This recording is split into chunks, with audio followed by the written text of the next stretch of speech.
Baik, Assalamualaikum warahmatullahi wabarakatuh. Selamat malam, Ibu Bunga.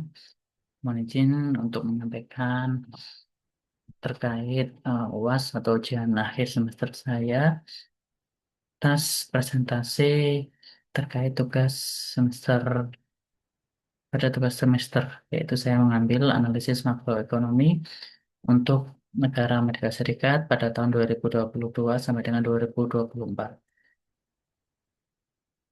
Di sini akan dijelaskan terdapat 5 poin yang akan dijelaskan, yaitu yang pertama terkait inflasi dari perkembangan tingkat inflasi Amerika Serikat mulai tahun 2022 sampai dengan 2024.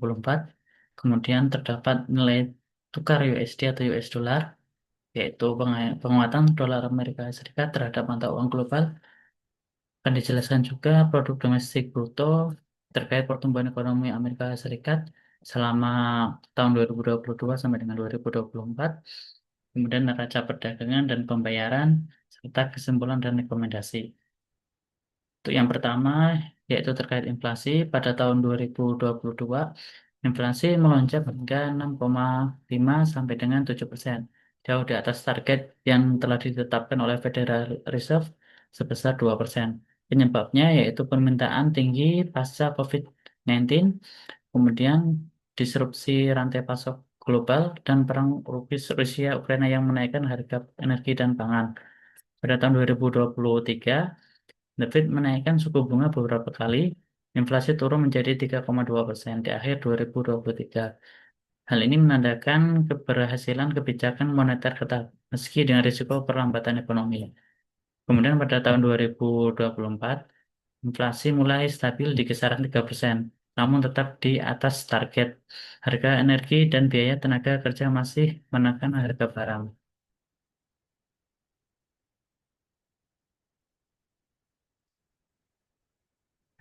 Tekanan inflasi mulai mereda karena kebijakan moneter ketat. The Fed berhasil menurunkan inflasi dari puncak 7% menjadi 3% pada tahun 2024. Namun inflasi masih di atas target 2% yang telah ditetapkan oleh Federal Reserve. Kenaikan harga tetap menjadi perhatian karena menghambat daya beli masyarakat, kemudian berpotensi memperlambat pertumbuhan ekonomi dan memaksa The Fed mempertahankan suku bunga yang tinggi.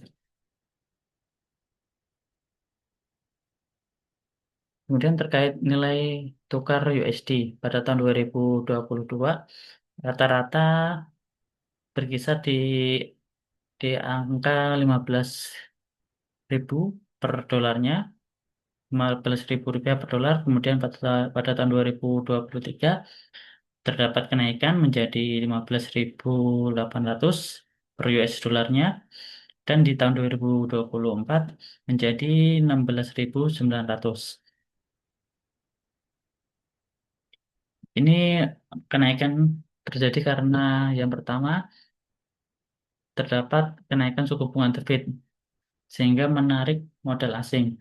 Kemudian ketidakpastian global, investor memilih aset safe haven atau aset yang stabil seperti USD, dan kemudian pertumbuhan ekonomi Amerika Serikat yang relatif stabil dibanding dengan negara lain. Dampak dari penguatan USD ini sendiri, ekspor Amerika Serikat menjadi mahal sehingga menekan neraca dagang, kemudian impor lebih murah sehingga meningkatkan konsumsi domestik. Tekanan pada mata uang negara berkembang termasuk rupiah.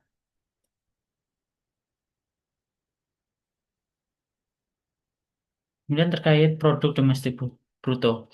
Faktor pendorong pertumbuhan pada tahun 2022, konsumsi dan investasi swasta. Sektor teknologi keuangan dan layanan kesehatan menjadi penopang utama. Di tahun 2023, stimulus fiskal dan belanja infrastruktur memberikan kontribusi yang signifikan. Kemudian pada tahun 2024 diperkirakan stabil di angka 2,5%. The Fed berhati-hati agar pertumbuhan tidak overheat sambil tetap mengendalikan inflasi.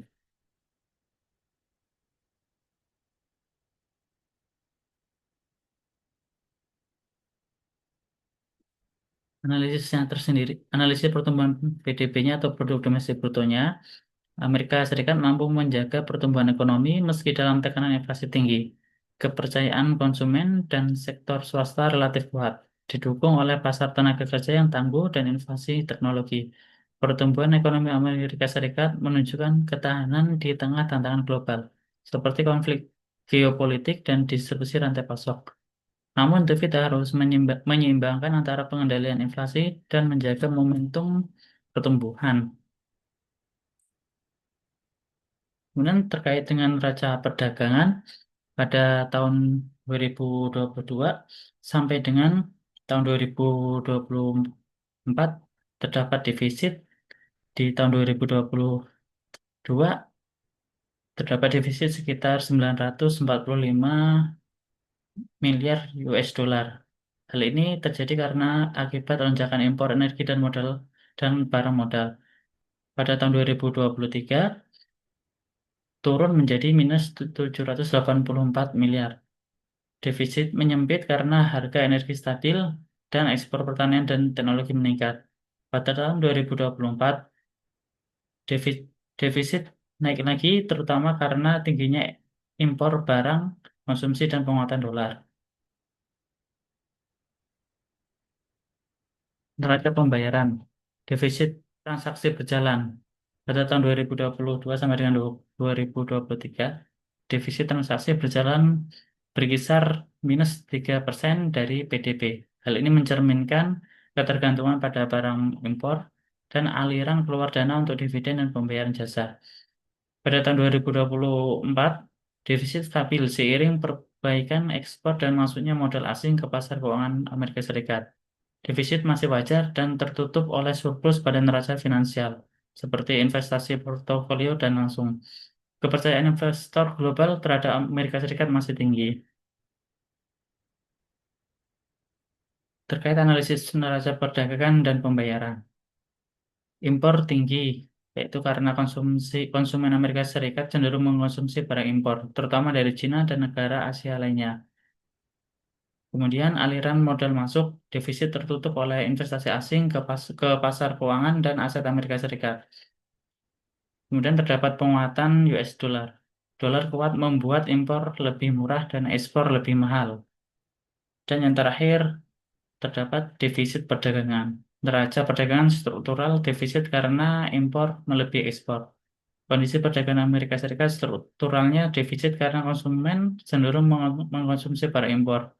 Meski ekspor meningkat, laju impor tetap dominan.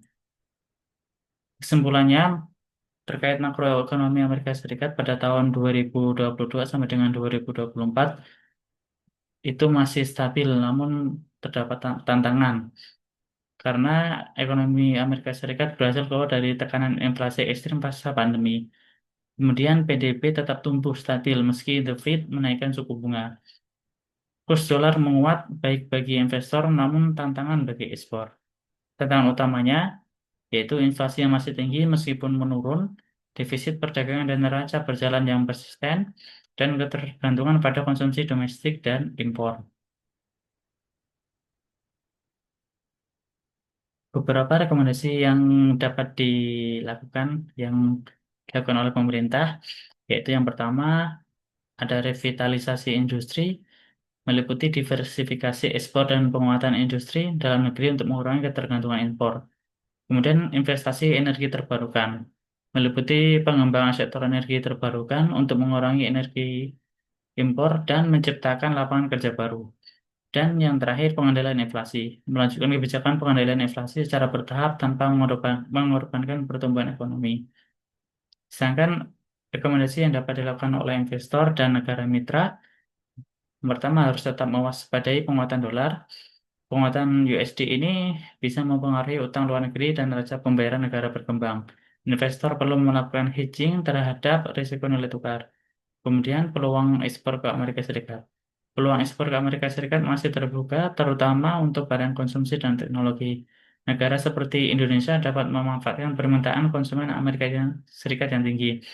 Dan yang terakhir, diversifikasi portofolio. Investor perlu mendiversifikasi portofolio untuk mengurangi risiko dari fluktuasi ekonomi Amerika Serikat yang dapat berdampak global. Sekian yang dapat saya sampaikan. Kurang lebihnya, mohon maaf. Terima kasih. Assalamualaikum warahmatullahi wabarakatuh.